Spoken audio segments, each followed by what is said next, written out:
Mən sizə Yumiko Market'in qutusunu təklif edirəm seçim olaraq və ya 20 manat. İkisindən birini götürüb gedə bilirsiniz. 20 manatı 10-10 bölə bilirsiniz. Və ya Yumiko Market'in belə bir qutusu var, içində hədiyyə var.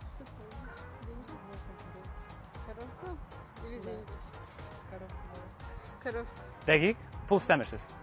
Onda mən pulu gizlədirəm və korobkanı açın baxın. Amma ağır gəlir.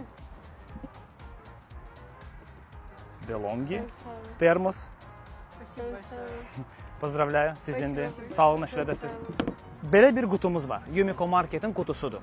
Bunu seçə bilirsiniz.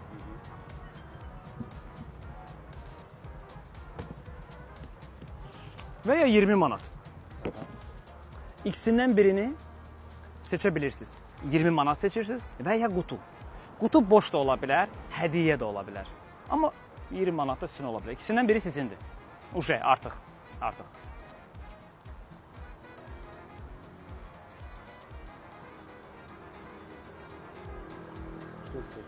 Dəqiq. Boş çıxsan. İsmet Allah'tan. Buyur, bax. Aç bax.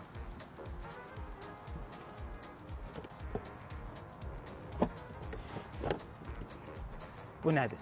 Ekran silən, telefonun, planşetin və digər cihazların ekranını silmək üçün. Yəni, əski aparmadığı ləkələri bu aparır. Spesial aparatdır. Özünün maddəsi. Hədiyyə sizin. Sağ olun, işlədəsiz. Yumiko Market'in belə bir qutusunu, içində nə olduğunu bilmirəm. Və ya 20 manat. İkisindən birini seçə bilirsən, sənindir. 20 manatı götürüb gedə bilirsən və ya qutunu aça bilirsən. Qutuda nə olduğunu demirəm. Kutu. Fikirləş. Kutu. Doğrudan. Dəqiq. Onu da aç bax.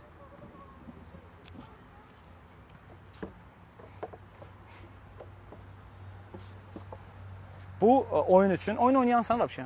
PUBG oynayansan. Evet. Doğrudan. Evet. Bax bu həm sənə qoymayacaq telefonun donsun, ventilatoru var, həm də joystick'dir. Mən sənə bol-bol uğurlar arzulayıram PUBG-də. Sağ ol.